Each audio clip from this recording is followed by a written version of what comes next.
അൽഹംദുലില്ലാ വസ്സലാത്തു വസ്സലാമു അലാ അഷ്റഫിൽ മുർസലീൻ വഅലാ ആലിഹി വസ്ഹബിഹി അജ്മഈൻ. അമ്മാ ബഅദ്. പ്രിയമുള്ള സഹോദരന്മാരെ, എല്ലാവരിലും അള്ളാഹുവിന്റെ രക്ഷയും കരുണയും ഉണ്ടാവട്ടെ എന്ന് പ്രാർത്ഥിക്കുകയാണ്. ആമീൻ. നമ്മള് കുറെ ജീവിതഗന്ധിയായ പടച്ച തമ്പുരാന്റെ കുറെ സന്ദേശങ്ങളിലൂടെയാണ് നമ്മൾ കടന്നു പോകുന്നത്. ووضع الكتاب فترى المجرمين مشفقين مما فيه ويقولون يا ويلتنا ما لهذا الكتاب لا يغادر صغيرة ولا كبيرة إلا أحصاها ووجدوا ما عملوا حاضرا ولا يظلم ربك أحدا.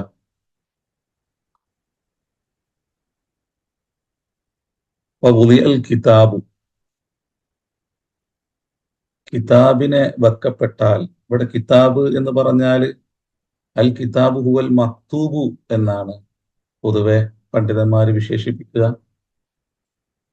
മക്തൂബ് എന്ന് പറഞ്ഞാൽ എഴുതപ്പെട്ടത്. അപ്പൊ ജീവിത കർമ്മം എഴുതപ്പെട്ട ഓരോ മനുഷ്യരുടെയും ജീവിത പുസ്തകം അവന്റെ മുമ്പിൽ അള്ളാഹു കൊണ്ടുവന്നാൽ, ഇപ്പൊ യഅ്തൂന കുല്ല വാഹിദിൻ കിതാബഹു, ഓരോരുത്തർക്കും അവരുടെ ജീവിത കർമ്മ പുസ്തകം നൽകപ്പെട്ടാൽ, അല്ലെങ്കിൽ അത് അവരുടെ മുമ്പിൽ കൊണ്ടുവരപ്പെട്ടാൽ, ഫതറൽ മുജ്രിമീന, അക്രമികളായ മനുഷ്യരെ അന്ന് നിനക്ക് കാണാം, മുഷ്ഫിഖീന, ഭയവിഹ്വലരായിക്കൊണ്ട്, ഭയന്ന് പേടിച്ച് വിറച്ചവരായി അന്ന് നിനക്ക് കാണാം.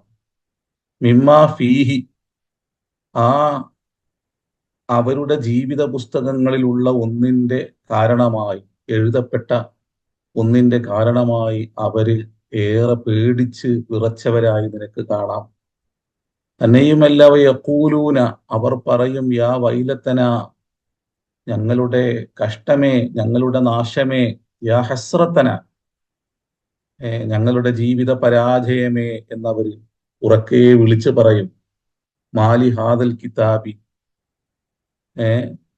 എന്താണ് ഈ വേദഗ്രന്ഥം, ഇതെന്താണ് എന്നവർ ചോദിക്കും. എന്നിട്ട് ലാ യുഗാദിറു സഗീറത്തൻ വലാ കബീറത്തൻ, ഇതില് ചെറുതും വലുതുമായ ഒന്നും വിട്ടേച്ചു പോയിട്ടില്ലല്ലോ. ഇല്ല അഹ്സാഹ, അതെല്ലാം തന്നെ എണ്ണി തിട്ടപ്പെടുത്തി അതിൽ ക്രോഡീകരിച്ചിട്ടല്ലാതെ, അതിൽ എഴുതപ്പെട്ടിട്ടല്ലാതെ, അതിൽ എണ്ണി അതിനെ കൊണ്ടുവന്നിട്ടല്ലാതെ ഇല്ല, എല്ലാം തന്നെ രേഖപ്പെടുത്തിയിട്ടുണ്ട്. വവജദൂമ അമിലു ഹാദിറൻ, അവർ പ്രവർത്തിച്ച ഓരോന്നും ആ നിമിഷം അവരുടെ മുമ്പിൽ അത് വെളിപ്പെടുത്തും, കൊണ്ടുവരും, അവർക്ക് കാണാൻ കഴിയും. വലാ യദ്ലിമു റബ്ബുക അഹദ, നിന്റെ നാഥൻ ആരെയും ആക്രമിക്കുന്നവനല്ല, ആക്രമിക്കുകയില്ല. അവരുടെ എല്ലാ പ്രവർത്തനങ്ങളെയും അവരന്ന് കണ്ടെത്തും, അല്ലേ? വലാ യദ്ലിമു റബ്ബുക അഹദ, നിന്റെ നാഥൻ ആരെയും ആക്രമിക്കുന്നവനല്ല, ആക്രമിക്കുകയില്ല.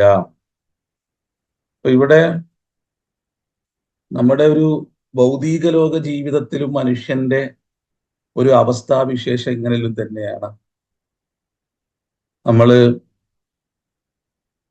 പൊതുവെ നമ്മൾ പറയാറുണ്ട്, അള്ളാഹുവും മനുഷ്യനും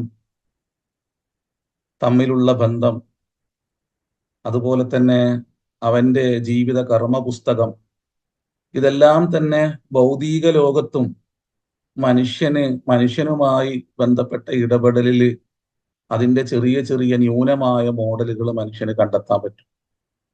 നമ്മളെല്ലാവരും സ്കൂളുകളിലും കോളേജുകളിലും എല്ലാം പഠിച്ചവരാണ്.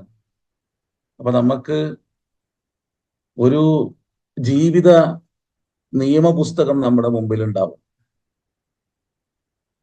അത് പഠിപ്പിക്കുന്ന ഒരു ഇടമുണ്ടാകും, അതിന്റെ സംവിധാനങ്ങൾ ഉണ്ടാവും, ഒരു അധ്യാപകൻ ഉണ്ടാവും. ആ അധ്യാപകന്റെ മുകളിൽ ഒരു ഏകധ്രുവ ഭരണ കർമ്മമുണ്ടാവും, ഭരണ രൂപമുണ്ടാകും. അവിടെ അതിനെ നിയന്ത്രിക്കുന്ന ഒരു വ്യക്തി ഉണ്ടാവും.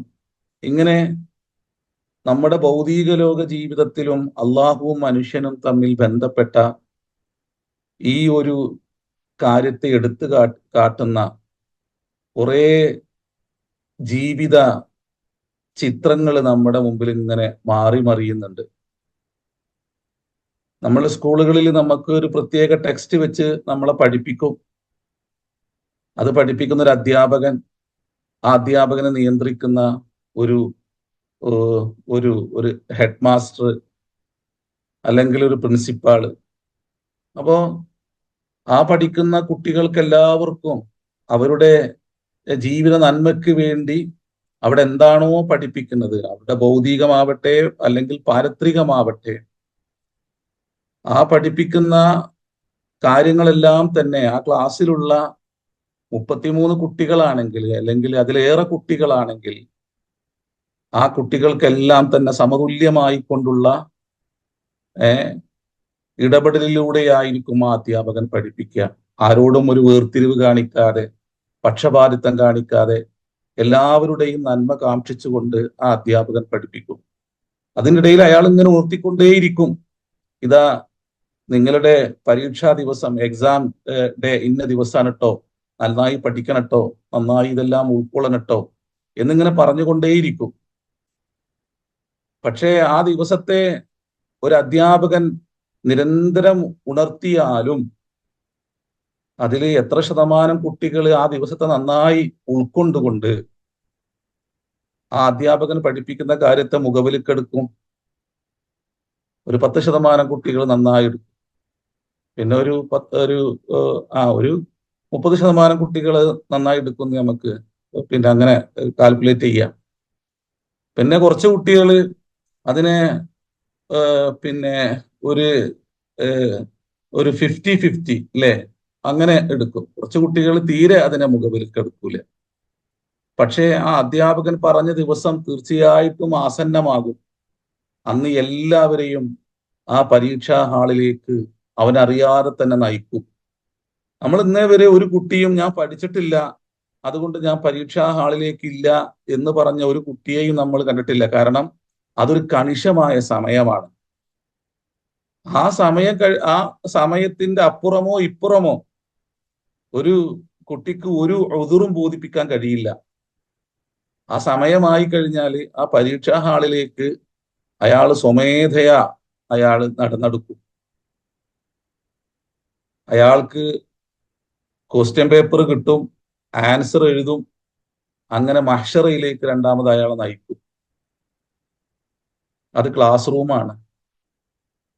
ആ ക്ലാസ് റൂമിൽ എത്തിക്കഴിഞ്ഞാൽ അധ്യാപകന് പിന്നീട് അയാളുടെ കർമ്മ പുസ്തകം, അയാളുടെ അത്രയും കാലത്തെ അയാളുടെ ആ ക്ലാസ് റൂമിലുള്ള ജീവിത പുസ്തകം അയാൾക്ക് മുമ്പിൽ നൽകും. ഒന്നില്ലെങ്കിൽ പരാജിതന്, അല്ലെങ്കിൽ വിജയി.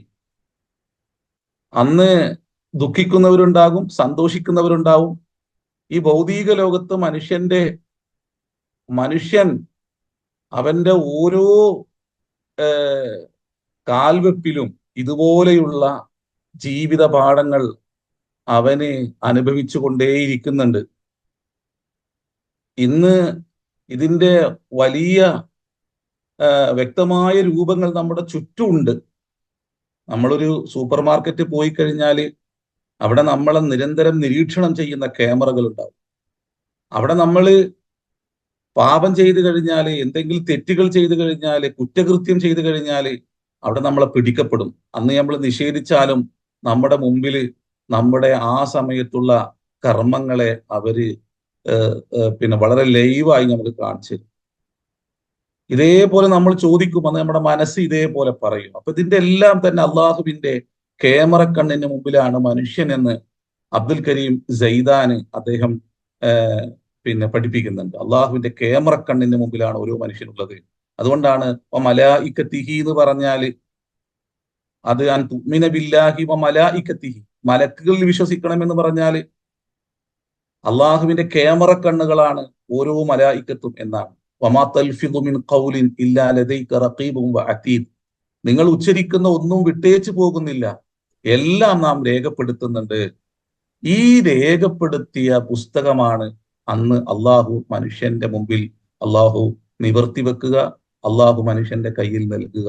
അൽ കിതാബു, മനുഷ്യന് ആ വേദമങ്ങ് നൽകപ്പെട്ടാൽ, ഫത്തറൽ മുജ്രിമീന മുഷ്ഫിഖീന, അന്ന് ഈ ദിവസത്തെ നിസാരമായി കണ്ട, അല്ലെങ്കിൽ അതൊരിക്കലും സംഭവ്യമല്ല എന്ന് ധരിച്ച മനുഷ്യര് എല്ലാവരും അന്ന് നിലവിളിക്കും, യാ വൈലത്ത, എന്റെ നഷ്ടമേ, എന്റെ കഷ്ടമേ, എന്റെ ജീവിത പരാജയമേ എന്ന് ഓരോരുത്തരും നിലവിളിക്കുമെന്ന് അള്ളാഹു പറയാണ്. അള്ളാഹു പറയുമ്പോ അതിന്റെ ഭീകരത എന്തേക്കാരം? ഒരു മനുഷ്യന് അവന് മുന്നറിയിപ്പ് നൽകിയ ഒന്ന് അവന്റെ കൺമുമ്പിൽ കാണുമ്പോൾ ഉണ്ടാകുന്ന അതിന്റെ അപകടം എത്രമാത്രമായിരിക്കും. ഒമന്നൂത്തിയ കിതാബഹു ബിയമീനിഹി, അല്ലേ? സൂറത്തുൽ ഹാഖയിൽ അള്ളാഹു ഒന്നുകൂടി വിശദീകരിക്കുന്നുണ്ട്. ഒമന്നൂത്തിയ കിതാബഹു ബിയമീനിഹി, ആരുടെ കയ്യിലാണോ ആ വലം കയ്യിൽ വേദം പിന്നെ ലഭിക്കപ്പെട്ടാൽ, അല്ലേ, ഫയഖൂലു ഹാഉം ഖുറഉ കിതാബിയ വമൻ ഊതിയ കിതാബഹു ബിയമീനിഹി ഫയഖൂലു ഹാഉം ഖുറഉ കിതാബിയ, നിങ്ങൾ കൊണ്ടുവരൂ, പിന്നെ ഇത് കണ്ടുമുട്ടുമെന്ന് ഞാൻ ഉറച്ച് ധരിച്ചവനായിരുന്നു, വിശ്വസിച്ചവനായിരുന്നു.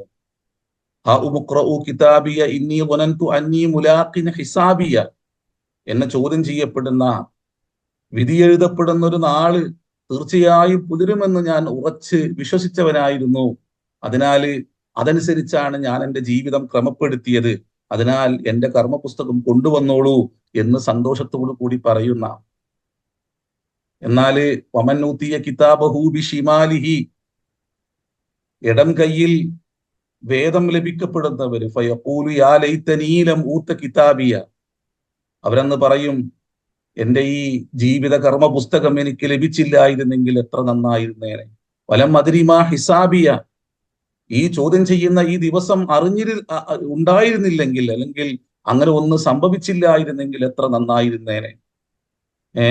യാ ലൈതഹാ മാ കാനത്തിൽ ഖാദിയ മാ അഗ്നാ അന്നി മാലിയ ഹലക അന്നി സുൽത്താനിയ, എന്റെ എല്ലാ ആധിപത്യവും അധികാരവും ഐശ്വര്യവും എന്റെ എല്ലാ പ്രൗഢിയും അഹങ്കാരവും എല്ലാം ഇന്നേ ദിവസം ഇതാ നഷ്ടപ്പെട്ടു പോയിരിക്കുന്നു എന്ന് നിലവിളിക്കുന്ന, അന്നി മാലിയ ഹലക്ക അന്നി സുൽത്താനിയ, മനുഷ്യന് പലപ്പോഴും അവന് അക്രമകാരിയാകുന്നത്, ധിക്കാരിയാകുന്നത്, അള്ളാഹുവിനോട് നിഷേധഭാവം പുലർത്തുന്നത് അവന്റെ കൈകളിലുള്ള അള്ളാഹു അവന് ദാനമായി നൽകിയ സമ്പാദ്യമാണ്. നമ്മൾ ഇവിടെ ഈ ചർച്ചയിൽ അള്ളാഹു എടുത്തു പറഞ്ഞൊരു കാര്യം, മനുഷ്യന് അഹങ്കാരിയാകുന്നത് അവന് സമ്പത്തും സന്താനങ്ങളും ലഭിക്കുമ്പോഴാണ് എന്നാണ്. മനുഷ്യന് അന്ന് അവന് ലഭിച്ച സമ്പാദ്യത്തെ തന്നെ അത് അവന് പ്രതികൂലമായി ഭവിച്ചല്ലോ എന്നോർത്ത് അവൻ നിലവിളിക്കുമെന്ന് ഇവിടെ അള്ളാഹു എടുത്തു പറയുന്നുണ്ട്. ഖുർആനിൽ പലയിടങ്ങളിലും ഇതുപോലെ ഇത്തരത്തിലുള്ള ഈ മഹ്ശറയിലെ ഈ രംഗങ്ങളെ അള്ളാഹു എടുത്തു കാട്ടുന്നുണ്ട്, അല്ലേ? സമ്പത്തും സന്താനങ്ങളും അത് അള്ളാഹുവിന്റെ ദാനമായി കണ്ട് അള്ളാഹുവിന്റെ തൃപ്തിക്ക് വേണ്ടി അതിനെ ഉപയോഗിക്കാൻ മനുഷ്യന് കഴിയണം. നാളെ അള്ളാഹുവിന്റെ സന്നിധിയിൽ, അതുകൊണ്ട് നമ്മൾ എപ്പോഴും പ്രാർത്ഥിക്കുന്ന ഒരു പ്രാർത്ഥനയാണ്, പടച്ചോനെ, പിന്നെ നാളെ ഈ ലോകത്തും പരലോകത്തും ഉപകാരപ്പെടുന്ന സന്താനങ്ങളായി ഞങ്ങളുടെ മക്കളെ മാറ്റണം, അല്ലേ, എന്നെല്ലാം നമ്മൾ പ്രാർത്ഥിക്കാറുണ്ട്. ആ പ്രാർത്ഥനയെ നമ്മൾ നമ്മുടെ കർമ്മങ്ങളിൽ കൂടി നമ്മൾ പ്രതിഫലിപ്പിക്കാനുള്ള നിരന്തരമുള്ള ജാഗ്രത നമ്മൾ പുലർത്തണം. അല്ലെങ്കിൽ ഇതെല്ലാം തന്നെ, ഈ സമ്പത്തും സന്താനങ്ങളും അത് അള്ളാഹുവിന് ദാനമായി കാണുന്നതിനപ്പുറം എന്റേതാണെന്നും ഇതെല്ലാം എന്റെ കഴിവ് കൊണ്ടാണെന്നും എന്റെ ശ്രമം കൊണ്ട് ലഭിച്ചതാണ് എന്നെല്ലാം ഉള്ള ഭാവത്തിൽ മനുഷ്യൻ അതിനോട് ഇടപെടുമ്പോൾ ഉണ്ടാകുന്ന കുറെ ദുരന്തങ്ങളുണ്ട്. ഇതെല്ലാം അള്ളാഹുവിന്റെ മുമ്പിൽ ചോദ്യം ചെയ്യപ്പെടുന്നതാണെന്നും ഇതെല്ലാം എന്റെ ജീവിതത്തെ ഒന്നില്ലെങ്കിൽ നന്മയിലായി അല്ലെങ്കിൽ തിന്മയിലായി മാറ്റുമെന്നും, അതിനാൽ നന്മയിലായി കൊണ്ടായിരിക്കണം എന്റെ ജീവിതത്തെ ഞാൻ നയിക്കേണ്ടത് എന്ന ഒരു ഉത്തമ ബോധത്തോട് കൂടിയിട്ട് മക്കളെയും അതുപോലെ തന്നെ സമ്പത്തിനെയും നോക്കിക്കണ്ട് അതിനെ ഏറ്റവും നന്നായി പരിപാലിക്കാൻ നമുക്ക് കഴിയണം. അല്ലെങ്കിൽ ഈ രൂപത്തിലുള്ള നിലവിളികളും ഇതെല്ലാം നമ്മൾ അഭിമുഖീകരിക്കാൻ പോകുന്ന ഒരു ലോകാണ് കേട്ടോ അടുത്ത നിമിഷം. കാരണം നമ്മുടെ എല്ലാം ജീവിതം ഒരു നിമിഷം മാത്രമേ ഉള്ളൂ എന്ന് അള്ളാഹു പറഞ്ഞു വെക്കുന്നുണ്ട്. ഒരു നിമിഷമാണ് മനുഷ്യന്റെ ജീവിതം ഈ ഭൂമിയിൽ. പക്ഷെ ആ നിമിഷത്തിന് അള്ളാഹു വിശാലത നൽകുക മാത്രമാണ് ചെയ്തിട്ടുള്ളത്. അള്ളാഹിന്റെ കാരുണ്യം കൊണ്ട് ഇപ്പൊ ഈ ഭൂമിയിലുള്ള മനുഷ്യന്റെ വാസത്തിന് അള്ളാഹു അവന്റെ സമയം ക്രമീകരിച്ചിരിക്കുന്നത് 24 മണിക്കൂറിന്റെ ഉള്ളിലാണ്. നമ്മൾ പലപ്പോഴായിട്ട് പറഞ്ഞിട്ടുണ്ട്. അത് ഭൂമിയിലുള്ള മനുഷ്യന്റെ വാസത്തിനായി അള്ളാഹു ഒരുക്കിയ ഒരു സമയക്രമമാണ്. എന്നാൽ എല്ലാ ഗ്രഹങ്ങളിലും ഈ ഒരു സമയമല്ല. എന്നാൽ വാസയോഗ്യമാക്കി, മനുഷ്യന് വാസയോഗ്യമാക്കി മാറ്റിയ ഈ ഭൂതലത്തില് അവന്റെ ജീവിത സമയത്തെ അള്ളാഹു ക്രമീകരിച്ചിരിക്കുന്നത് 12 മാസത്തിലും, അതുപോലെ തന്നെ ആ മാസത്തെ അള്ളാഹു 24 മണിക്കൂറിന്റെ ഉള്ളിലും ക്രമീകരിച്ച് വെച്ചിരിക്കുകയാണ്. ആ 24 മണിക്കൂർ എന്ന് പറയുന്നത് അള്ളാഹുവിനെ സംബന്ധിച്ചിടത്തോളം ഒരു സെക്കൻഡിന്റെ അംശം പോലുമില്ല. അത് അവന് എഴുന്നേറ്റ് വരുമ്പോൾ, അവന്റെ ഖബറിൽ നിന്നും അവൻ എഴുന്നേറ്റ് വരുമ്പോൾ അവനത് ബോധ്യപ്പെടുമെന്നും അള്ളാഹു ബോധ്യപ്പെടുത്തി കൊടുക്കുമെന്നും പലയിടങ്ങളിലായിട്ട് അള്ളാഹു പറയുന്നുണ്ട്. അപ്പൊ മനുഷ്യന് അവന്റെ സമയത്തിന്റെ ആപേക്ഷികതയെ മറന്നു പോകുമ്പോൾ ഉണ്ടാകുന്ന അപകടമുണ്ട്. ഇപ്പൊ ജീവിതത്തെ ഏറ്റവും നന്നായി അള്ളാഹുവിന്റെ തൃപ്തിയിലായി ഉപയോഗിക്കുവാൻ ഈ സമയക്രമത്തെ കൂടി നന്നായി പഠിക്കുകയും അതിനെ ആ രൂപത്തിൽ മനസ്സിലാക്കുകയും ചെയ്യേണ്ടതുണ്ട്. അല്ലെങ്കിൽ നമ്മുടെ ജീവിതം ദുരന്തമായി മാറും. അല്ലെ? സൂറത്ത് ഇസ്രാഈല് നിങ്ങൾ ഒന്ന് നോക്കിക്കഴിഞ്ഞാല് സമയത്തിന്റെ ആപേക്ഷികത അള്ളാഹു എടുത്തു കാട്ടുന്നുണ്ട്. അതുപോലെ തന്നെ സൂറത്തുൽ മുഅ്മിനൂനിൽ അള്ളാഹു ഇതുപോലെ പറയുന്നുണ്ട്. കം ലബിസ്തും ഫിൽ അർളി അദദ സിനീൻ. എത്ര വർഷമാണ് നിങ്ങൾ ഭൂമിയിൽ ജീവിച്ചത്? നമ്മളിപ്പോ ചിന്തിക്കുന്നത് കുറെ സമയമുണ്ട് എന്നാണ്. ഇല്ല, ഒരിക്കലും ഇല്ല. അള്ളാഹു പറയും കം ലബിസ്തും, ചോദിക്കും അള്ളാഹു, കം ലബിസ്തും ഫിൽ അർളി അദദ സിനീൻ, എത്ര വർഷങ്ങൾ ഭൂമിയിൽ ജീവിച്ചു? അന്ന് 950 വർഷം ജീവിച്ചവനും അല്ലെങ്കിൽ അതിൽ കുറഞ്ഞ വർഷങ്ങൾ ജീവിച്ചവനെല്ലാം പറയുന്ന വർത്താനം ലബിസ്തു യൗമൻ ഔ ബഅദ യൗം, ഞങ്ങളൊരു ദിവസമോ ഒരു ദിവസത്തിന്റെ പാതിയോ പടച്ചോനെ ജീവിച്ചു. ഇല്ല, നിന്റെ കണക്കെടുപ്പുകാരോട് അള്ളാഹുവേ നീ ചോദിക്കൂ, മാലാഖമാരോട് ചോദിക്കൂ. ഫസ്അലിൽ ആദീൻ, കണക്കെടുപ്പുകാരോട് നീ ചോദിക്കുനാഥ. അന്ന് അള്ളാഹു തിരിച്ച് പറയും ലബിസ്തും ഇല്ല ഖലീല, ഒരു ചെറിയ സെക്കൻഡ് പോലും നിങ്ങൾ ഭൂമിയിൽ ജീവിച്ചിട്ടില്ല. ലൗ അന്നക്കും കുൻതും തഅലമൂൻ, ആ ആവേശികത നിങ്ങൾ അറിഞ്ഞിരുന്നെങ്കിൽ എത്ര നന്നായിരുന്നേനെ. ഫതസ്തജീബൂന ബിഹംദിഹി വതളുന്നൂന ഇൻ ലബിസ്തും ഇല്ലാ ഖലീല, നിങ്ങളുടെ കുഴിമാടങ്ങളിൽ നിന്നും നിങ്ങളുടെ ചാരങ്ങളിൽ നിന്നും നിങ്ങളുടെ സെല്ലുകളിൽ നിന്നും നിങ്ങൾ ഞെടിയിടയിൽ എഴുന്നേറ്റ് വരുന്ന ദിവസം അന്ന് നിങ്ങൾ തിരിച്ചറിയും ഒരു സെക്കൻഡ് പോലും ഭൂമിയിൽ ജീവിച്ചിട്ടില്ല.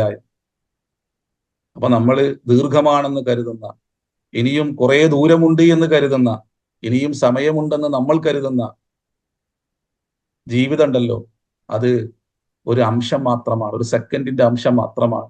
അങ്ങനെ പറഞ്ഞില്ലെങ്കിൽ നമുക്ക് തിരിയൂല. അതുകൊണ്ട് ഒരു സെക്കൻഡ് എന്ന് പറഞ്ഞുകൊണ്ടാണ് നമ്മൾ സമയം തന്നെ തുടങ്ങുന്നത്. അപ്പൊ അത് തന്നെ ഞെടിയിടയിൽ കഴിഞ്ഞു പോകുന്ന ഒന്നാണ്. അതുകൊണ്ട് യൗമുൽ ഖിയാമ എന്ന് പറയുന്നത് മനുഷ്യന്റെ മിഴി ചിമ്മി തുറക്കുന്നതിനേക്കാളും വേഗതയിൽ സംഭവിക്കുന്ന ഒന്നാണെന്ന് സൂറത്തുൻ നഹ്ലിൽ അള്ളാഹു എടുത്തു പറയുന്നുണ്ട്. വലില്ലാഹി ഗൈബുസ് സമാവാതി വൽ അർദി, വലില്ലാഹി ഗൈബുസ് സമാവാതി വൽ അർദി, ആകാശഭൂമികളുടെ അദൃശ്യമായ കാര്യങ്ങളെല്ലാം അത് അള്ളാഹു മാത്രം അറിയുന്ന കാര്യങ്ങളാണ്. വലില്ലാഹി ഗൈബുസ് സമാവാതി വൽ അർദി വമാ അംറുസ് സാഅതി ഇല്ലാ കലംഹിൽ ബസരി ഔ ഹുവ അഖ്റബ്. അന്ത്യനാളെന്ന് പറയുന്നത് മിഴി ചിമ്മി തുറക്കുന്ന സമയം കൊണ്ട് സംഭവിക്കുന്ന ഒന്നാണ്, അല്ല അതിനേക്കാളും വേഗതയിൽ സംഭവിക്കുന്ന ഒന്നാണ്. നമ്മളിപ്പോ എത്ര തവണ മിഴി ചിമ്മി തുറന്നു? അപ്പൊ അള്ളാഹു നമുക്ക് നൽകിയ സെക്കൻഡിന് അള്ളാഹു അവന്റെ ഔദാര്യം കൊണ്ട് വിശാലത നൽകുക മാത്രമാണ് ഇവിടെ ചെയ്തിട്ടുള്ളത്. ഇല്ലാ കലംഹിൽ ബസ്വരി ഔ ഹുവ അഖ്റബ്, മിഴി ചിമ്മി തുറക്കുന്ന ഒരു സമയത്തെക്കാളും പെടുന്നനെ സംഭവിക്കുന്ന ഒന്നാണ്. ഇന്നല്ലാഹു അലാ കുല്ലി ഷൈഇൻ ഖദീർ, അള്ളാഹു എല്ലാത്തിനും കഴിവുള്ളവനാണ്. ഇത് അള്ളാഹു പറയുന്ന വർത്താനുണ്ട്. വല്ലാഹു അഖ്റജകും മിൻ ബുതൂനി ഉമ്മഹാത്തിക്കും ലാ തഅലമൂന ഷൈഅ, നിങ്ങളുടെ മാതാക്കളുടെ ഉദരങ്ങളിൽ നിന്നും നിങ്ങളെ ഒന്നും അറിയാത്തവരായി അള്ളാഹു പുറത്തു കൊണ്ടുവന്നു. വജഅലകുമുസ് സമഅ വൽ അബ്സാറ വൽ അഫ്ഇദ, അവൻ കേൾവിയും കാഴ്ചയും ഹൃദയവും നിങ്ങൾ സന്നിവേശിപ്പിച്ചു, നിങ്ങൾക്ക് നൽകി. ലഅല്ലക്കും തഷ്കുറൂൻ, നിങ്ങൾ നന്ദി കാണിക്കാൻ വേണ്ടിയിട്ട്. അപ്പൊ ജീവിതം മുഴുവനും നന്ദിയിലായി കഴിച്ചു കൂട്ടേണ്ടതുണ്ട്. അതുകൊണ്ടാണ് നമ്മൾ ശുക്ർ ചെയ്യണം എന്ന് നമ്മൾ പലപ്പോഴും പിന്നെ ഈ ഇതിന് മുമ്പുള്ള കുറെ ആയത്തുകൾ ഉദ്ധരിച്ച് നമ്മൾ പറഞ്ഞിട്ടുണ്ട്. ആ ശുക്ർ ഖൗലിലുണ്ടാവും, ഫിഅലിലുണ്ടാവും. എങ്ങനെയാണ് ഖൗലിലുള്ള ശുക്ർ? എങ്ങനെ? നിങ്ങൾക്ക് കുറെ സമ്പത്ത് കിട്ടി, ഇവിടെ സമ്പത്താണല്ലോ അടിസ്ഥാന ചർച്ചാ വിഷയം. ഈ മനുഷ്യന് സമ്പത്തും സന്താനങ്ങളുമാണ് പിന്നെ പിന്നെ എല്ലാ കാലത്തും മനുഷ്യനെ വഴിപിഴപ്പിക്കുന്നതും അവന്റെ ശരിയായ ജീവിതപാതയിൽ നിന്നും അവന്റെ ലക്ഷ്യബോധത്തിൽ നിന്നും പലപ്പോഴും അവനെ തെറ്റിച്ച് അതിൽ അഹങ്കാരവും അഹന്തയും പുലർത്തുന്ന ഒരു ജീവിതാവസ്ഥയുണ്ടായി മനുഷ്യൻ അവന്റെ ജീവിതത്തെ പാഴാക്കി കളയുകയും അല്ലെങ്കിൽ അവൻ അഭിമുഖീകരിക്കാൻ പോകുന്ന ഒരു ലോകത്തെ വിസ്മരിപ്പിക്കുന്ന, അതിൽ നിന്നും അവന്റെ ചിന്തയെയും മനസ്സിനെയും അകറ്റി അവന്റെ ഇഷ്ടങ്ങൾക്കനുസരിച്ച് അവൻ ജീവിക്കുന്ന ഒരു അവസ്ഥാന്തരീക്ഷം ഉണ്ടാകുന്നത് അവന് സമ്പത്ത് ധാരാളമായി ലഭിക്കുമ്പോഴും സന്താനങ്ങളെ ഒരു പ്രൗഢിയായി കാണുമ്പോഴുമാണ് അത്തരത്തിലുള്ളൊരു അവസ്ഥ ഉണ്ടാകുക. എന്നാൽ ഇതിൽ രണ്ടിനും ശുക്ർ ചെയ്യേണ്ടതുണ്ട്. കണ്ണിനും കാതിനും കേൾവിക്കും ഇതെല്ലാം ഉണ്ടാകുമ്പോഴാണ് നിങ്ങൾക്ക് സമ്പാദ്യം നന്നായിട്ട് ഉണ്ടാക്കാൻ പറ്റും, സമ്പത്ത് ഉണ്ടാക്കാൻ പറ്റും. ഇതെല്ലാം ഉപയോഗിക്കുന്നുണ്ട് മനുഷ്യന്, അവന്റെ സമയം ഉപയോഗിക്കുന്നുണ്ട്. ഇതെല്ലാം അള്ളാന്റെ ദാനാണ്. അപ്പോ ഇതിനെല്ലാം എങ്ങനെയാണ് ശുക്ർ ചെയ്യുക? നിങ്ങൾക്ക് ധാരാളം സമ്പത്ത് ഉണ്ടായി എന്ന് വിചാരിക്കുക. അപ്പോ കയ്യിൽ ഇങ്ങനെ പിടിച്ചിട്ട് അൽഹംദുലില്ലാ എന്ന് പറഞ്ഞാൽ ശുക്രാകുവോ? സമ്പത്തിന്റെ ശുക്രാകുവോ? ഒരിക്കലും സമ്പത്തിന്റെ ശുക്ർ ആകൂല. അപ്പൊ സമ്പത്തിന്റെ ശുക്ർ എങ്ങനെയാണ്? അമലു ആല ദാവൂദ എന്ന് അള്ളാഹു പറഞ്ഞിട്ട് യമലു എന്ന് പറയുന്നത്, നിങ്ങളത് അമൽ ചെയ്യുവീൻ, ശുക്രിനെ അമൽ ചെയ്യണം എന്ന് പറയുന്നത്. ശുക്രിനെ അമൽ ചെയ്യാന്ന് പറഞ്ഞാല് ആ സമ്പത്തിനെ അള്ളാഹുവിന്റെ ദാനമായി കണ്ടുകൊണ്ട്, അള്ളാഹു നൽകിയ അമാനത്തായി കണ്ടുകൊണ്ട് ആ സമ്പത്തിൽ ഉള്ള അവകാശങ്ങളെ അള്ളാഹു പറഞ്ഞതുപോലെ ആർക്കാണോ നൽകേണ്ടത് അത് നൽകിയിട്ടാണ് അതിന് ശുക്ർ ചെയ്യേണ്ടത് എന്നാണ്. അപ്പോഴേ അതിനുള്ള ശുക്രാകുള്ളൂ. കണ്ണിന്റെ ശുക്ർ, അതുപോലെ തന്നെ ശരീരത്തിന്റെ ശുക്ർ, ഓരോന്നിനും ശുക്രുണ്ട്. അതെല്ലാം അള്ളാഹു ഇഷ്ടപ്പെടുന്ന രൂപത്തിൽ അള്ളാഹിന്റെ കൽപ്പനക്കനുസരിച്ച് അതിനെ വിധേയമാക്കുമ്പോഴാണ് ആ ശുക്ർ സംഭവിക്കുക എന്നാണ് പണ്ഡിതന്മാര് പഠിപ്പിക്കുന്നത്. അള്ളാഹു അങ്ങനെ തന്നെയാണ് പഠിപ്പിക്കുന്നത്, പണ്ഡിതന്മാർ അതിനെ വിശദീകരിക്കുന്നത്. അപ്പൊ നമ്മൾക്ക് അള്ളാഹു നൽകുന്ന ഓരോന്നിനും ശുക്റുണ്ട്. ആ ശുക്ർ ഓരോന്നും ഏത് രൂപത്തിലാണോ വിനിയോഗിക്കേണ്ടത്, അല്ലെങ്കിൽ അതിനെ നോക്കി കാണേണ്ടത്, അതിനെ പ്രവൃത്തി പദത്തിൽ കൊണ്ടുവരേണ്ടത്, അത് പടച്ച തമ്പുരാൻ നിർദ്ദേശിക്കുന്നതിനനുസരിച്ച് അതിനെ ക്രമീകരിക്കുകയും അതിനെ ഉപയോഗിക്കുകയും ചെയ്യുമ്പോൾ മാത്രമാണ് അത് ശുക്റായിട്ട് മാറുന്നത്. അല്ലെങ്കിൽ ഇതെല്ലാം തന്നെ ജീവിതത്തിൽ ദുരന്തമായി മാറുമെന്ന് അള്ളാഹു നമ്മളെ പഠിപ്പിക്കാൻ, അല്ലേ? ഇനി വഇദ് ഖുൽനാ ലിൽ മലായികത്തി ഇസ്ജുദൂ ലി ആദമ ഫസ്ജദൂ ഇല്ലാ ഇബ്ലീസ അബാ വസ്തക്ബർ ഫസ്ജദൂ ഇല്ലാ ഇബ്ലീസ കാന മിനൽ ജിന്നി ഫഫസഖ അൻ അംരി റബ്ബിഹി അഫതത്തഖിദൂനഹു വദുർരിയതഹു ഔലിയാഅ മിൻ ദൂനി വഹും ലക്കും അദുവ്വുൻ ബിഅസ ലിൽദാലിമീന ബദല. അള്ളാഹു ചോദിക്കുകയാണ്, വഇദ് ഖുൽനാ, അള്ളാഹു പറയാണ്, വഇദ് ഖുൽനാ ലിൽ മലായികത്തി, നാം മാലാഖമാരോട് പറഞ്ഞ സന്ദർഭം നീ ഒന്ന് ഓർക്കുക. ഉസ്ജുദൂ ലി ആദമ, നീ ആദമെന്ന് സുജൂദ് ചെയ്യുക. ഫസജദൂ, അവരെല്ലാവരും സുജൂദ് ചെയ്തു. ഇല്ല ഇബ്ലീസ, ഇബ്ലീസ് ഒഴിച്ച്, കാന മിനൽ ജിന്നി, ഇബ്ലീസ് ജിന്നി വിഭാഗത്തിൽപ്പെട്ട ഒരാളായിരുന്നു. ഫഫസഖ അൻ അംരി റബ്ബിഹി, തന്റെ പരിപാലകനായ നാഥന്റെ കൽപ്പനയ്ക്ക് വിരുദ്ധമായ ഒരു ചേരി അയാൾ സൃഷ്ടിച്ചു, അല്ലെങ്കിൽ അദ്ദേഹം അള്ളാഹുവിന്റെ കൽപ്പനയ്ക്ക് വിരുദ്ധമായി പ്രവർത്തിച്ചു. അഫതത്തഖിദൂനഹു വദുർരിയതഹു ഔലിയാഅ മിൻ ദൂനി, എന്നെ കൂടാതെ പിശാച്ചിനെയും ഇബ്ലീസിനെയും അവന്റെ സന്തതികളെയും നിങ്ങൾ രക്ഷാധികാരികളായി സ്വീകരിക്കുകയാണോ? വഹും ലക്കും അദുവ്വുൻ, അവർ നിങ്ങൾക്ക് ശത്രുവാണ്. ബിഅസ ലിൽദാലിമീന ബദല. അഗാധമായി ചിന്തിക്കേണ്ട ഒരു ആയത്താണിത്. വഇദ് ഖുൽനാ ലിൽ മലായികത്തി ഇസ്ജുദൂ ലി ആദമ. ഇങ്ങനത്തെ ധാരാളം ആയത്തുകളുണ്ട്. പക്ഷേ ഈ ആയത്തുകളൊന്നും തന്നെ ഒരേ അർത്ഥത്തിലല്ല വിശുദ്ധ ഖുർആനിൽ വന്നിട്ടുള്ളത്. നമ്മൾ ചിലപ്പോൾ അങ്ങനെ ചിന്തിക്കാറുണ്ടല്ലോ, ആവർത്തിക്കപ്പെടുന്ന ആയത്താണ് എന്നെല്ലാം നമ്മൾ ചിന്തിക്കാറുണ്ട്. പക്ഷെ ഒരിക്കലും വിശുദ്ധ ഖുർആനിൽ ആവർത്തനങ്ങളില്ല.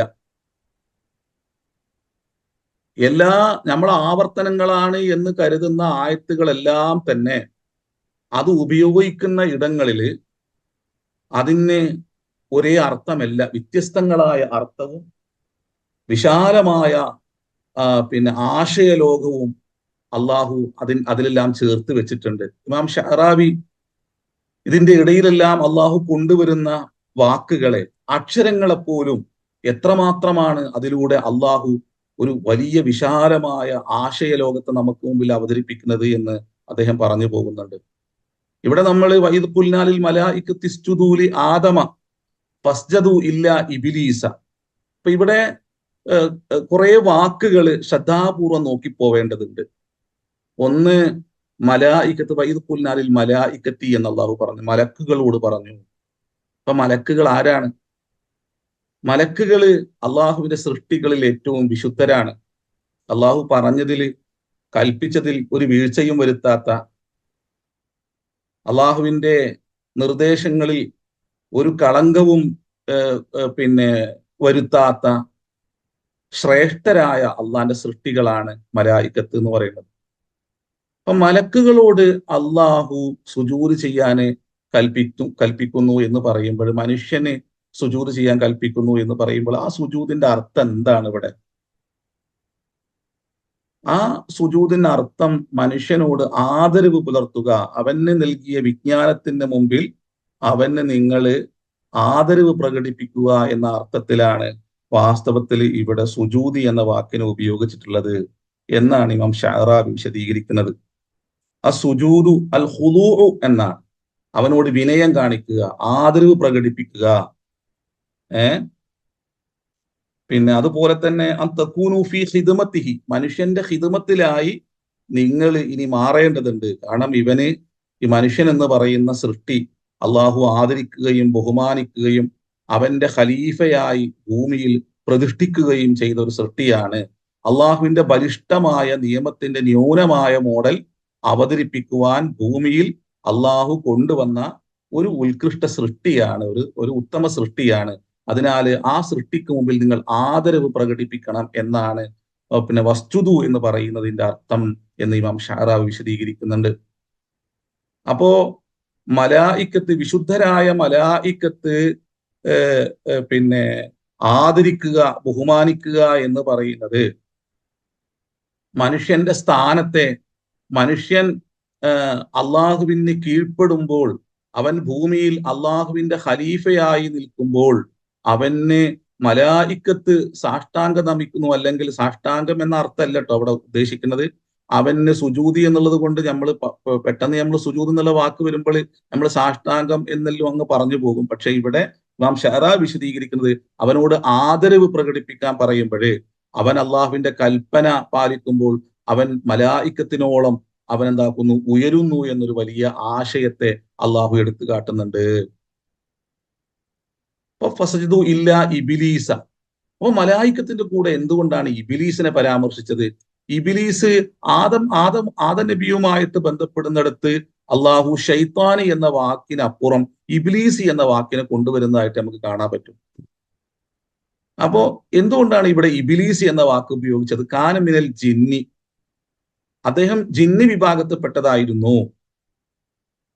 അപ്പോ ചില ആളുകൾക്കൊരു ധാരണ ഉണ്ടായിരുന്നു മലായിക്കത്തിൽ തന്നെ പെട്ട ഒരു വ്യക്തിയാണ് ഇബ്ലീസ് എന്നുള്ളത്. അപ്പൊ അതിനെ അള്ളാഹു എന്താക്കുന്നുണ്ട്, കാനമിൽ ജിന്നി എന്ന് പറയുന്നതിലൂടെ ആ ഒരു തെറ്റിദ്ധാരണയെ അള്ളാഹു ഇവിടെ നീക്കുന്നുണ്ട്. പിന്നെ എങ്ങനെയാണ് ഇബ്ലീസ് പിന്നെ മലായിക്കത്തിന്റെ കൂടെ എത്തിയത് എന്നുള്ളതാണ്. മലായിക്കത്തിനോട് പറയുമ്പോൾ ഇബ്ലീസ് വിട്ടുനിന്നു എന്ന് പറയണമെങ്കിൽ അത് ജിന്നി വിഭാഗത്തിൽപ്പെട്ട ഒരു സൃഷ്ടിയാണ് താനും. അപ്പൊ എങ്ങനെയാണ് ഇബ്ലീസ് മലായിക്കത്തിന്റെ ആ ഇടത്ത് എത്തിയത്? അപ്പൊ നമ്മൾ ഖുർആനിലേക്ക് പോകുമ്പോൾ നമുക്ക് കാണാൻ പറ്റും, പിന്നെ അള്ളാഹു മനുഷ്യന്റെ സൃഷ്ടിപ്പിന്റെ ആരംഭം കുറിക്കുന്ന പിന്നെ ചർച്ചയിൽ മലായിക്കത്തിനോട് ചോദിക്കുന്ന ഒരു ചോദ്യമുണ്ട്. ഇന്നി ജാഇലുൻ ഫിൽ അർദി ഖലീഫ, ഞാൻ ഭൂമിയിൽ എൻ്റെ ഒരു ഖലീഫയെ പ്രതിഷ്ഠിക്കാൻ ആഗ്രഹിക്കുന്നു എന്ന് അള്ളാഹു പറയുമ്പോൾ മലായിക്കത്ത് തിരിച്ചു പറയുന്നത്, പിന്നെ നിങ്ങൾ ഭൂമിയിൽ കുഴപ്പം സൃഷ്ടിക്കുന്ന, രക്തം ചിന്തുന്ന ഒരു വിഭാഗത്തെ കൊണ്ടുവരികയാണോ പിന്നെ എന്ന് മലായിക്കത്ത് തിരിച്ചു ചോദിക്കുന്നുണ്ട് അള്ളാഹുവിനോട്, അല്ലേ? ഇന്നി ജാഇലുൻ ഫിൽ അർളി ഖലീഫ ഖാലു അതജഅലു ഫീഹാ മൻ യുഫ്സിദു ഫീഹാ വയസ്ഫികു ദിമാ വനഹ്നു നുസബ്ബിഹു ബിഹംദിക വനുഖദ്ദിസു ലക, നിന്റെ നാമത്തെ പ്രകീർത്തിക്കുകയും മഹത്വപ്പെടുത്തുകയും ഞങ്ങൾ ചെയ്യുന്നുണ്ട്. എന്തിനാണ് ഭൂമിയിൽ രക്തം ചിന്തുകയും കുഴപ്പം സൃഷ്ടിക്കുകയും ചെയ്യുന്ന ഒരു വിഭാഗത്തെ കൊണ്ടുവരുന്നത്? അപ്പൊ എങ്ങനെയാണ് മലായിക്കത്തിനത്? അങ്ങനെ മുമ്പൊരു സൃഷ്ടികൾ ഉണ്ടായിരുന്നോ? ഉണ്ടെങ്കിൽ അവരാരായിരുന്നു? എന്തുകൊണ്ടാണ് മലായിക്കത്ത് അങ്ങനെ ഒരു വർത്തമാനം പറഞ്ഞത്? അപ്പോ ഭൂമിയിൽ അതിന് മുമ്പ് ജിന്നുകൾ ഉണ്ടായിരുന്നു എന്നുള്ളതാണ്. ജിന്നുകള് എന്തിൽ നിന്ന് സൃഷ്ടിക്കപ്പെട്ടതാണ്? അവര് ജ്വാലയിൽ നിന്ന് സൃഷ്ടിക്കപ്പെട്ടവരാണ്. മനുഷ്യനെ എന്തിൽ നിന്നാണ് അള്ളാഹു സൃഷ്ടിക്കുന്നത്? മണ്ണിൽ നിന്നുമാണ്. അപ്പൊ ഒരു ജ്വാലയിൽ നിന്നും സൃഷ്ടിക്കപ്പെട്ട ഒരു വിഭാഗത്തെ ഭൂമിയിൽ അള്ളാഹു അള്ളാഹു അവരുടെ ജീവിതവാസം ഒരുക്കിയപ്പോൾ അവര് ഭൂമിയിൽ ഉണ്ടാക്കിയ കുഴപ്പങ്ങളും കലാപങ്ങളും രക്തച്ചൊരിച്ചിലുകളും എല്ലാം തന്നെ കണ്ട മലായിക്കത്ത് അതിനേക്കാളും നിസാരമായ ഒന്നിൽ നിന്ന് സൃഷ്ടിക്കുന്ന മനുഷ്യന് സൃഷ്ടിക്കാൻ പോകുന്ന അപകടങ്ങള് എന്തായിരിക്കുമെന്ന് പിന്നെ ഊഹിച്ചാൽ തന്നെ തിരിയുമല്ലോ. അതുകൊണ്ടാണ് മലായിക്കത്ത് അങ്ങനെ ചോദിച്ചത്. ആ സമയം ഭൂമിയില് ജിന്ന് വിഭാഗത്തിന്റെ ഇടയിൽ അവരുടെ പിതാവായ ഇബ്ലീസ് ഏറ്റവും ഉത്കൃഷ്ടനായി ജീവിച്ചു എന്നുള്ളതാണ്. ഇമാം ഷഅറാബി ഇതിനെ വിശദീകരിക്കുന്നത് അങ്ങനെയാണ്. അതുകൊണ്ട് അദ്ദേഹത്തിന്റെ ജീവിത കാലത്തെ ഭൂമിലോകവാസത്തെ സമയം ഏറ്റവും അള്ളാഹുവിന്റെ തൃപ്തിയിലായി നിയോഗിച്ചപ്പോൾ അദ്ദേഹത്തെ മലായിക്കത്തിന്റെ സമീപത്തേക്ക് ഉയർത്തി എന്നാണ്. ആ ഇബാദത്തിന്റെ പിന്നെ മഹത്വം കൊണ്ട് അതിന്റെ വിശുദ്ധി കൊണ്ട് അദ്ദേഹം ഉയർത്തി എന്നാണ്. അതുപോലെ തന്നെ അയാളിലുണ്ടായിരുന്ന ഇൽമിന്റെ ജ്ഞാനത്തിന്റെ മഹത്വത്തെ കൂടി പരിഗണിച്ചുകൊണ്ട് അള്ളാഹു മലായിക്കത്തിന്റെ പിന്നെ സമീപത്തേക്ക് അള്ളാഹു പിന്നെ ഇടം നൽകി എന്നാണ് ഇമാം ഷഅറാബി ഇതിനെ വിശദീകരിക്കുന്നത്. അപ്പൊ ഭൂമിയിൽ ഏതൊരു മനുഷ്യനും അവന്റെ ഇൽമിനെ അല്ലെങ്കിൽ അവന്റെ സമയത്തെ അള്ളാഹുവിന് തൃപ്തിയിലായി ഉപയോഗിച്ചു കഴിഞ്ഞാല് അവനെ മാലാഖമാരുടെ സ്ഥാനത്തോളം ഉയരുവാൻ അവന് കഴിയും എന്ന് ഇതിലൂടെ അള്ളാഹു പറഞ്ഞു വെക്കുന്നുണ്ട്. കാരണം ഇബ്ലീസ് ആരെ കൂട്ടത്തിലാണ് നിൽക്കുന്നത്? ഇബ്ലീസ് മലായിക്കത്തിന്റെ കൂടെയാണ് നിൽക്കുന്നത്.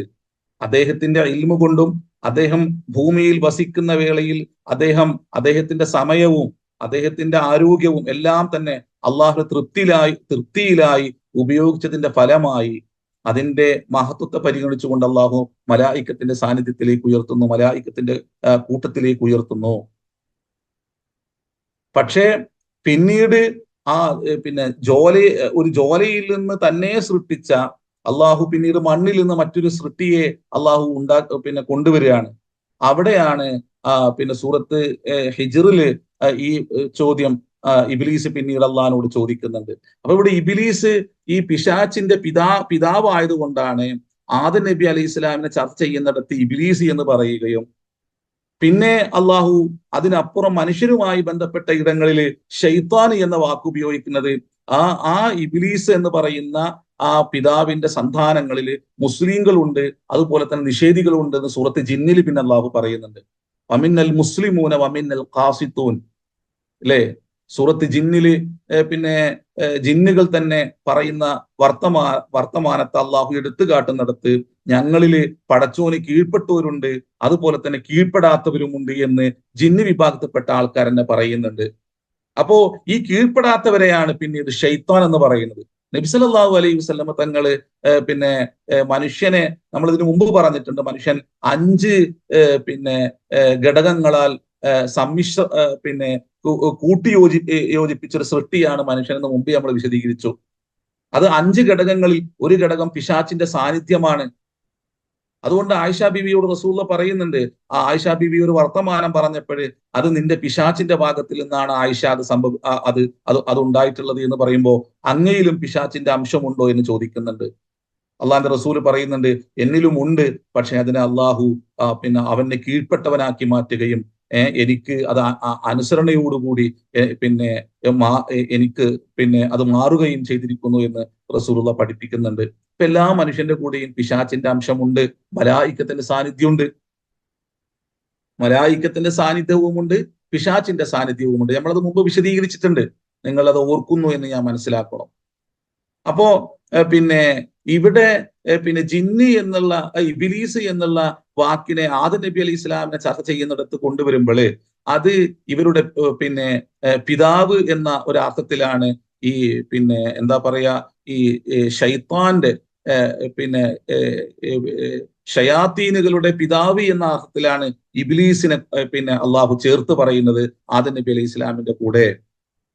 പിന്നെയോ ഇവിടെ നമ്മൾ ഈ പറഞ്ഞതുപോലെ പിന്നെ അത് മലായിക്കത്തിന്റെ മാലാകമാരിൽപ്പെട്ട വ്യക്തിയാണ് ഇബ്ലീസ് എന്ന തെറ്റായ വ്യാഖ്യാനത്തെ അള്ളാഹു ഇവിടെ അതിനെ തിരുത്തുന്നുണ്ട്. അല്ല, ജിന്ന് വിഭാഗത്തിൽപ്പെട്ട തന്നെയാണ്. അപ്പൊ ഇവിടെ ഞാൻ ഈ പറഞ്ഞതുപോലെ ജിന്ന് വിഭാഗത്തിൽപ്പെട്ട ഒരാൾ ഇബ്ലീസ് എന്ന് പറയുന്ന ഒരു വ്യക്തി എങ്ങനെയാണ് മാലാഖമാരുടെ കൂടെ എത്തിപ്പെട്ടത് എന്നുള്ളതിനുള്ള ഒരു ഉത്തരമാണ് ഇമാം ഷഅറാവി വിശദീകരിക്കുന്നത്. ഈ രൂപത്തിൽ ഭൂമി ലോകത്തെ അയാളുടെ വാസ സമയത്ത് അയാള് സ്വീകരിച്ച വിശുദ്ധിയും അതുപോലെ തന്നെ അയാളുടെ ജ്ഞാനത്തെ ഏറ്റവും നന്നായി അള്ളാഹു തൃപ്തിയിലായി ഉപയോഗിച്ചു എന്നുള്ളത് കൊണ്ടും പിന്നീട് അള്ളാഹു അദ്ദേഹത്തിന് നൽകിയ ആ സ്ഥാനമായിരുന്നു.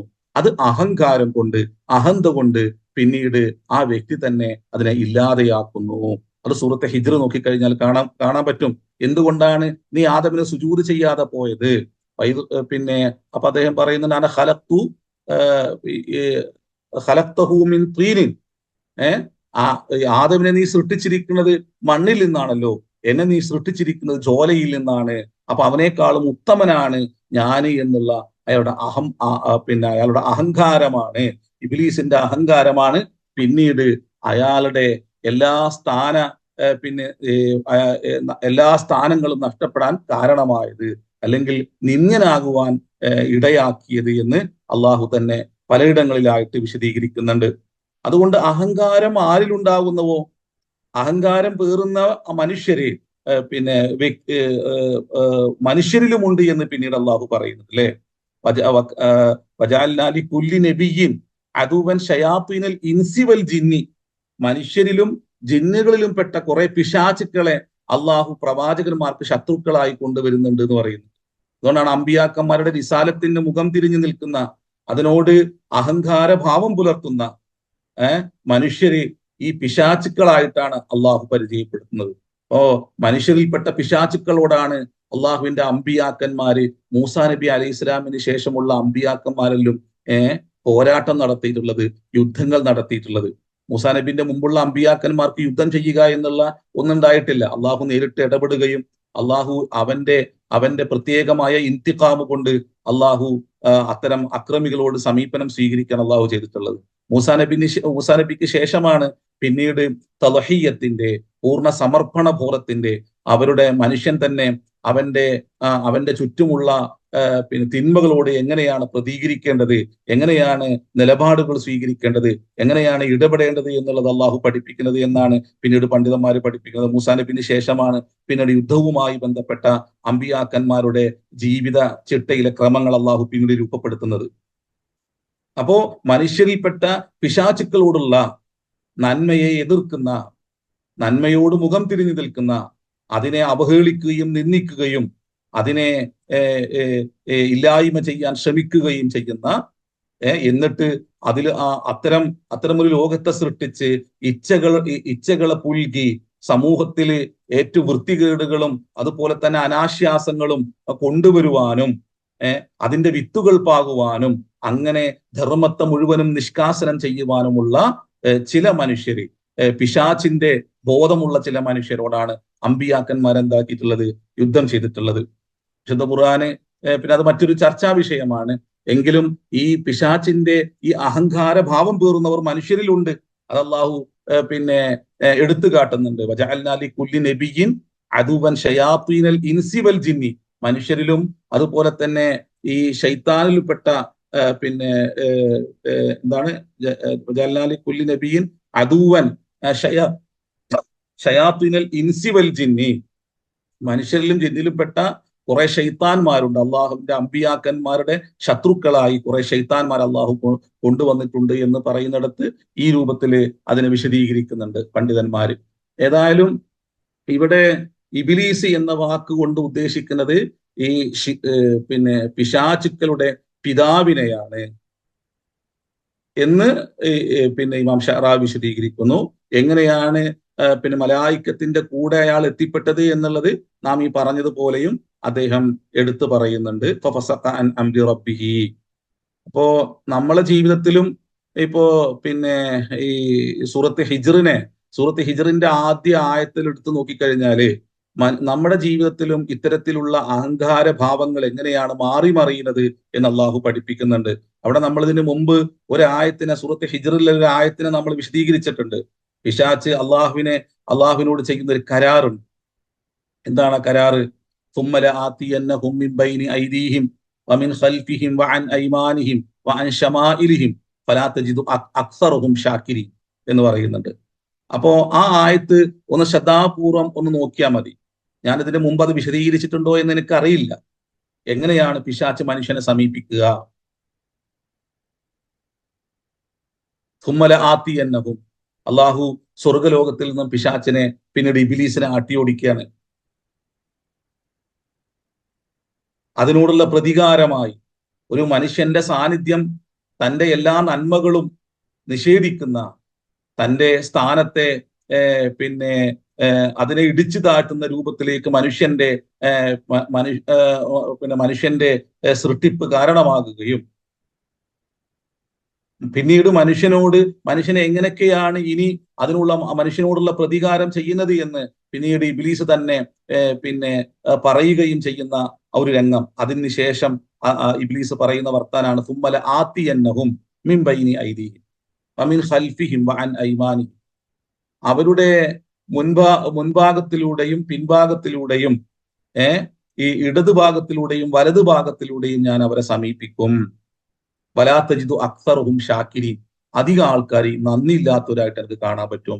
അതാണ് നമ്മൾ പറഞ്ഞത്, എങ്ങനെ സമ്പത്തിലെ ശുക്ർ എങ്ങനെയായിരിക്കണം, അതുപോലെ തന്നെ അള്ളാഹു നൽകുന്ന എല്ലാ ഓരോ നിഅമത്തിനുള്ള ശുക്ർ എങ്ങനെയായിരിക്കണം, സന്താനങ്ങളോടുള്ള ശുക്ർ എങ്ങനെയായിരിക്കണം, സന്താനങ്ങൾ ലഭിച്ചാൽ അതിനോടുള്ള ശുക്ർ എങ്ങനെയായിരിക്കണം. അപ്പൊ ശുക്രില്ലാത്തവരായിട്ട്, നന്ദില്ലാത്തവരായിട്ട് കാണുന്ന പിശാച്ച് ഇവിടെ പറയുന്നത് 4 ഭാഗത്തിലൂടെ പിശാച്ച് മനുഷ്യനെ സമീപിക്കുന്ന. ഇവിടെ എത്ര ഭാഗമാണ് വിട്ടേച്ച് പോയിട്ടുള്ളത് ഈ ആയത്തിൽ? നിങ്ങൾ ഒന്ന് ചിന്തിച്ചാട്ടെ. ഭാഗങ്ങൾ 6ആണ് അല്ലെ? ഈ ആയത്തിൽ 2 ഭാഗം വിട്ടേച്ച് പോയിട്ടുണ്ട്. അത് ഏതാണ് ആ 2 ഭാഗം? ഇടം വലം അല്ലെ? ഈ 4 ഭാഗത്തിലൂടെ മനുഷ്യനെ ഞാൻ ഇനി സമീപിക്കും എന്നാണ് പിശാച്ച് പറയുന്നത്. അന്ന് വിശദീകരിക്കേണ്ട ആയത്താണ്. എന്നാൽ ഇവിടെ 2 ഭാഗം അള്ളാഹു വിട്ടേച്ച് പോയിട്ടുണ്ട്. ഏതാണ് 2 ഭാഗം? ഒന്ന് മേളിന്ന്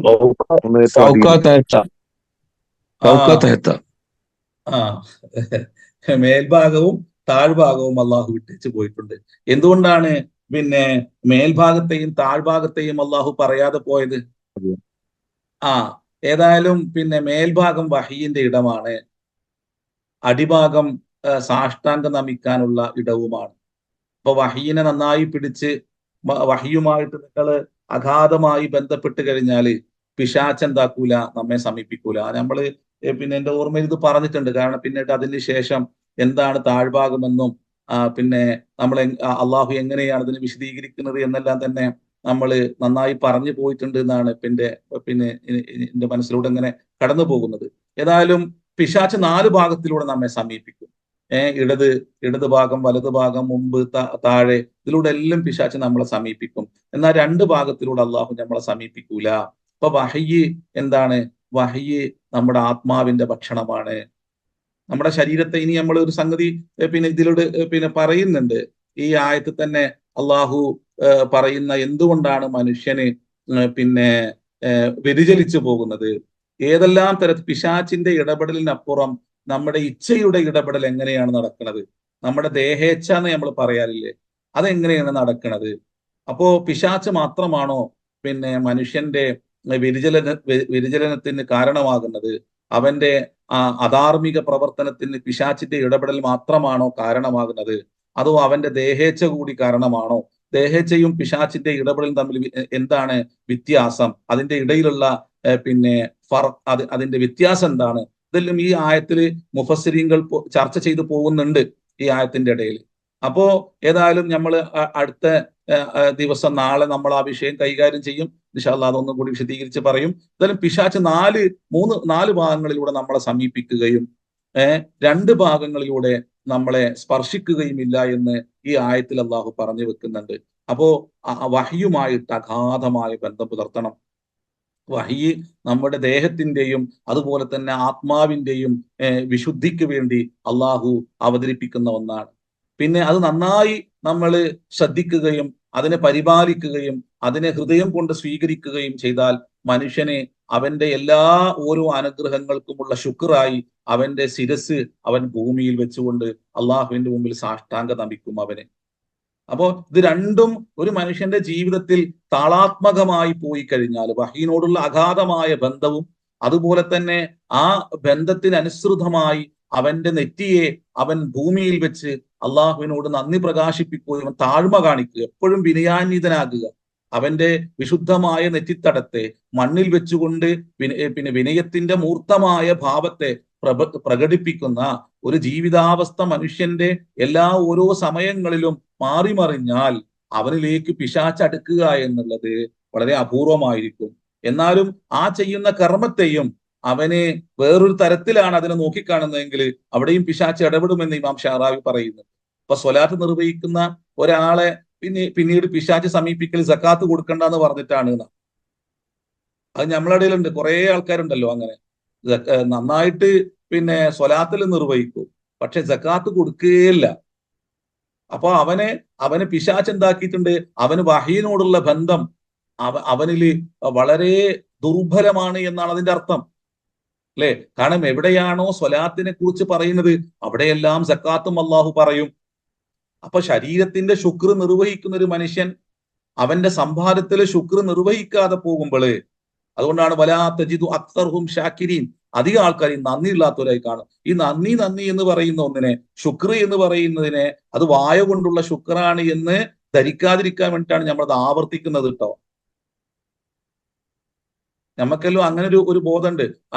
പിന്നെ അഷ്കുറുല്ലാ അല്ലെങ്കിൽ അഹ്മദുല്ലാ അൽഹംദുലില്ലാ എന്നെല്ലാം പറഞ്ഞു കഴിഞ്ഞാൽ പിന്നെ എല്ലാം തികഞ്ഞു, എല്ലാം ആയി എന്നുള്ള മനുഷ്യന്റെ തെറ്റായ ധാരണയെ തിരുത്താനാണ് നമ്മളിപ്പോ ഇത് എടുത്തു പറയുന്നത്. അപ്പോ അധികം ആളുകളെയും നന്ദിയില്ലാത്തവരായിട്ട് കാണും. അപ്പൊ ചില ആൾക്കാരെ സ്വലാത്ത്, അതുകൊണ്ടാണ് ആ സ്വലാത്ത് സ്വീകാര്യമല്ല.